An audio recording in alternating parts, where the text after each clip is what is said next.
नमस्कार मित्रांनो, स्वागत आहे आपल्या आजच्या नवीन व्हिडिओमध्ये। मित्रांनो, आजचा व्हिडिओ थोडासा मोठा होऊ शकतो, परंतु हा व्हिडिओ तुम्ही काळजीपूर्वक ऐकणं पाहणं आवश्यक आहे। कारण बँक ऑफ बडोदाद्वारे लोकल बँक ऑफिसर म्हणजे स्थानीय बँक अधिकारी या पदासाठी भरती प्रक्रिया सुरू केली असून दिनांक 4/7/2025 पासून या पदासाठी ऑनलाईन फॉर्म भरले जातील। फॉर्म भरण्याची अंतिम तारीख 24/7/2025 आहे। मित्रांनो, या पदासाठी जवळपास पूर्ण देशभरात 250 व्हॅकेन्सी आहेत आणि जर तुम्ही 21 ते 30 वयोगटात असाल तर तुम्ही या पदासाठी फॉर्म भरू शकता। परंतु फक्त वयोगटच नाही तर तुमचं ग्रॅज्युएशन कंप्लीट झालेलं असावं एखाद्या मान्यताप्राप्त विद्यापीठामधून किंवा युनिव्हर्सिटीमधून, तर तुम्ही यासाठी पात्र असू शकाल। तुम्ही लँग्वेजची परीक्षा मात्र स्थानिक लँग्वेजची परीक्षा पास असायला पाहिजे। जसं महाराष्ट्रीयन कॅन्डिडेट असेल तर त्याला महाराष्ट्रातली परीक्षा पास व्हायला पाहिजे। मित्रांनो, देशभरातल्या जवळपास 18 राज्यामध्ये ही भरती आहे, परंतु आपण महाराष्ट्राचा विचार जर केला तर जवळपास 485 पदावर भरती आहे आणि 485 पदं पुष्कळ होतात। मित्रांनो, यामध्ये SC कॅटेगरीसाठी 72, SC कॅटेगरीसाठी 36, OBC साठी 130, EWS साठी 48, जनरल कॅटेगरीसाठी 199 असे टोटल 185 पदं महाराष्ट्रासाठी रिझर्व केलेले आहेत। म्हणजे यामध्ये फक्त महाराष्ट्रीयन कॅन्डिडेट्स भरले जातील। या व्यतिरिक्त सांगायचं झाल्यास तुम्ही 21 ते 30 वयोगटात असायला पाहिजेत, परंतु SC साठी 5 वर्ष, शेड्यूल ट्रायबलसाठी 5 वर्ष, OBC नॉन क्रिमिनलसाठी 3 वर्ष, तुम्ही दिव्यांग असाल तर दिव्यांगमध्ये जनरल कॅटेगरी असेल तर 10 वर्ष, OBC कॅटेगरी असेल तर 13 वर्ष आणि SC ST कॅटेगरी असेल तर 15 वर्ष तुम्हाला एज रिलॅक्सेशन आहे। म्हणजेच जर तुम्ही 30 वर्षाचे असाल तर तुम्हाला त्याप्रमाणे एज रिलॅक्सेशन म्हणजे SC असेल तर 35, शेड्यूल ट्रायबल असेल तर 35, OBC असाल तर तुम्ही 33 वर्ष, डिसेबिलिटी असेल तर तुम्ही जनरल EWS कॅटेगरीमधून 10 वर्ष म्हणजेच 40व्या वयापर्यंतही तुम्ही परीक्षा देऊ शकता। एक्स सर्व्हिसमॅनसाठी पण यामध्ये आरक्षण आहे। त्यात जनरल EWS साठी 5 वर्ष शिथिल आहेत, OBC साठी 8 वर्ष शिथिल आहेत आणि SC ST साठी 10 वर्ष शिथिल आहेत। जर तुम्ही 1984 दंग्याचे पीडित असाल म्हणजे तुमच्याकडे तशा पद्धतीचं एखादं प्रमाणपत्र वगैरे असेल तर तुम्हाला त्यातही 5 वर्षाचं एज रिलॅक्सेशन दिले आहे। तुम्ही या पदासाठी आवेदन करत असाल तर सर्वात महत्त्वाची गोष्ट ही आहे की तुम्ही एखाद्या फायनान्शियल क्षेत्रात किंवा बँकिंग क्षेत्रामध्ये काम केलं गेलेलं असायला पाहिजे व तुमच्याकडे कमीत कमी 1 वर्षाचा काम केल्याचा अनुभव असल्याचा पुरावा पाहिजे। तुम्हाला तसं प्रमाणपत्र त्यांच्यासमोर प्रस्तुत करावं लागू शकतं।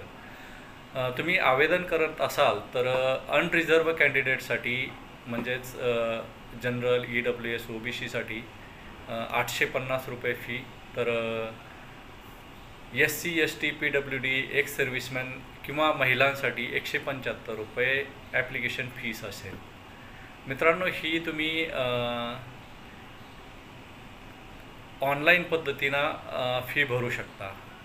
तुमचं पोस्टिंग लोकेशन महाराष्ट्रीयन कॅन्डिडेटसाठी महाराष्ट्रातच असू शकतं, कारण यामध्ये लँग्वेज एबिलिटी टेस्ट जरूर घेतली जाणार आहे, म्हणून तुम्ही महाराष्ट्राच्या बाहेर नोकरी करायला जाणार नाही। जरी ही सेंट्रलाइज भरती असेल तरीही पे स्केल यामध्ये तुम्हाला साधारण 48,480 रुपये तुमचं बेसिक असेल आणि हे अमेंडेड होत राहील। त्यानंतरची तुम्हाला पहिली 7 वर्ष 2,000 रुपये प्रत्येक वर्षी इन्क्रिमेंट म्हणून दिलं जाईल। त्यानंतर तुमचं बेसिक 62,480 असेल। त्यानंतरची 2 वर्ष तुम्हाला 2340 रुपये असं इन्क्रिमेंट दिलं जाईल त्यानंतर तुमचं बेसिक 67,160 जेव्हा होईल तेव्हा तुम्हाला पुढची 7 वर्षे 2,680 रुपयाप्रमाणे इन्क्रिमेंट दिलं जाईल. इन्क्रिमेंट हे वार्षिक दिलं जातं. ह्या भरती प्रक्रियेमध्ये अजून सर्वात महत्त्वाचा मुद्दा म्हणजे तुम्ही आत्तापर्यंतच्या जीवनात कधीही बँकिंग फ्रॉड केलं गेलेलं नसायला पाहिजे. तुम्ही ज्यावेळेस परीक्षा द्याल त्यावेळेस तुमचं क्रेडिट स्कोअर्स चेक केलं जाईल. म्हणजे तुमचं क्रेडिट स्कोअर 680 किंवा त्यापेक्षा जास्त असायला पाहिजे. तुम्ही सुरुवातीचे 12 महिने प्रोबेशन पिरियडवर असाल, म्हणजेच तुमच्यावर साधारण तुम्ही ट्रेनिंग पिरियडमध्ये असाल. तर तुमचा सर्व्हिस बॉन्ड जर तुम्ही सिलेक्ट झालात तर तुम्हाला एक सर्व्हिस बॉन्ड भरून द्यावा लागेल आणि कमीत कमी 3 वर्ष तुम्हाला दिलेल्या ठिकाणी सेवा करावी लागेल. म्हणजेच तुम्ही बँक ऑफ बडोदा सोडून जाऊ शकत नाहीत. मित्रांनो, तुम्हाला आपला इलिजिबिलिटी क्रायटेरिया सिद्ध करावा लागेल, ज्यामध्ये तुम्हाला आपले सर्व प्रकारचे डॉक्युमेंट्स सबमिट करावे लागतील. ऑनलाईनही सबमिट करावे लागतील आणि ज्यावेळेस तुमचा इंटरव्ह्यू वगैरे असेल त्यावेळेसही तुम्हाला सबमिट करावे लागतील. तुम्ही भारताचे नागरिक असणं आवश्यक आहे.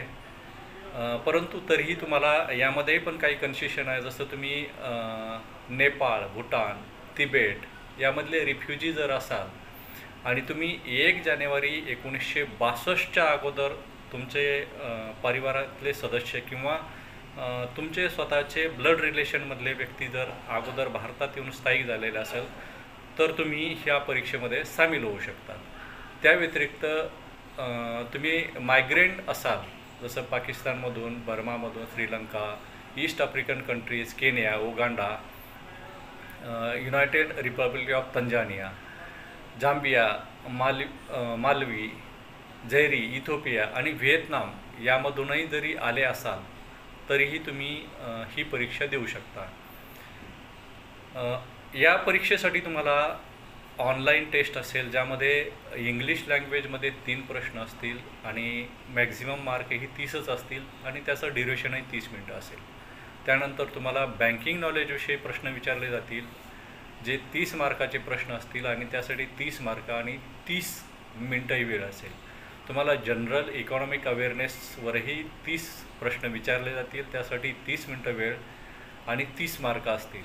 रिझनिंग आणि ॲबिलिटी यासाठी तुम्हाला 30 प्रश्न विचारले जातील, मॅक्झिमम वेळ तुम्हाला 30 मिनटं असेल आणि मार्कही 30 असतील. म्हणजेच तुम्हाला 120 प्रश्न 120 गुणासाठी 120 मिनटातच सोडायचे. म्हणजे साधारण प्रत्येकी एक प्रश्न तुम्ही 1 मिनटात सोडवला पाहिजे.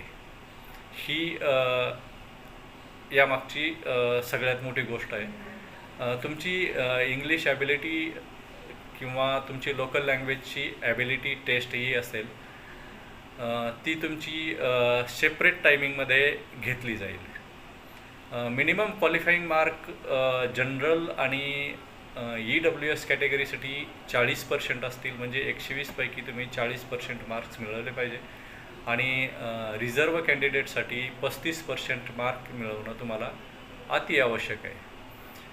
सगळ्यात महत्त्वाची गोष्ट म्हणजे की इथंही निगेटिव्ह मार्किंग आहे. जर तुमचं एक प्रश्नाचं उत्तर चुकलं तर तुम्ही 0.25 मार्क कट होण्यासाठी हकदार असाल. म्हणजेच जर तुम्ही साधारण 4 प्रश्नाची उत्तर चुकीची दिली तर तुमचा 1 मार्क निगेटिव्ह केला जाईल. साधारण JEE, नीट ह्या ज्या नॅशनल लेवलच्या एक्झाम होतात तशाच पद्धतीचा मार्किंगचा पॅटर्न यामध्ये पण अवलंबला गेलेला आहे. डिसेबिलिटी असेल तर यासाठी खूप काही इन्स्ट्रक्शन त्यामध्ये दिले गेलेले आहेत. डिसेबल पर्सन तुम्ही जरूर याला केअरफुली वाचा आणि तुम्ही इलिजिबल असाल तर जरूर यासाठी तुम्ही ॲप्लिकेशन भरू शकता. सगळ्यात महत्त्वाचं अजून दुसरं ही की तुम्ही काही फ्रॉड डॉक्युमेंट्स वगैरे काही सबमिट करू नका असं त्यांनी स्पष्ट उल्लेख केला आहे. त्यानंतर तुमचा पर्सनल इंटरव्ह्यू, ग्रुप डिस्कशन पण होईल. ग्रुप डिस्कशनमध्ये तुमची बोलण्याची पद्धत कशी असेल पर्सनल इंटरव्ह्यूमध्ये तुम्ही समोरच्याला कसं कन्व्हिन्स करता, त्या व्यतिरिक्त तुमचं चालणं, बोलणं, उठणं, बसणं म्हणजेच थोडक्यात सायकोमॅट्री पद्धतीची जी परीक्षा असते तशा पद्धतीची तुमची ही टेस्ट असेल. तर याला तुम्ही चांगलं परफॉर्म करण्यासाठी तुम्ही एखाद्या ट्रेन सेंटरमध्ये जाऊन याच्याशी संबंधित तुम्ही थोडीशी प्रॅक्टिस करू शकता. कारण आजकाल प्रत्येक जॉबमध्ये तुमची पर्सनल ॲबिलिटी टेस्ट घेतली जाते, म्हणजे तुमची काय काबिलियत आहे किंवा तुम्ही त्या पदासाठी कशी इलिजिबल आहात आणि तुमच्यापासून त्या क्षेत्राला कसा फायदा होईल हे यामध्ये पाहिलं जातं. मुलांनो, तुम्ही जर ॲप्लिकेशन भरणार असाल तर तुम्ही बँकेची ऑथराईज वेबसाईट आहे www.bankofbaroda.co.in यावर जाऊन तुम्ही फॉर्म भरू शकता. मित्रांनो, फॉर्म भरण्याच्या अगोदर तुम्ही जरूर पूर्ण इन्स्ट्रक्शन वाचा, कारण इन्स्ट्रक्शनचं जवळपास मी तुम्हाला टोटल पेज सांगू शकतो, कारण खूप पेजच्या इन्स्ट्रक्शन दिलेल्या आहेत. जवळपास 13 पेजच्या इन्स्ट्रक्शन आहेत. त्यामुळे तुम्ही ह्या इन्स्ट्रक्शन प्रॉपर वाचणं खूप आवश्यक आहे. जेवढे शक्य होईल तेवढे मुद्दे मी यामध्ये कव्हर केलेले आहेत. तर मित्रांनो, तुम्ही तयारीला लागा आणि बँकिंग क्षेत्रासारखा जॉब जर मिळत असेल तर यासारखी आनंदाची गोष्ट नाही. म्हणून माझी आपणा सर्वांना विनंती आहे की तुम्ही या जॉबसाठी पात्र असाल तर जरूर फॉर्म भरा व या सुवर्ण संधीचा लाभ घ्या.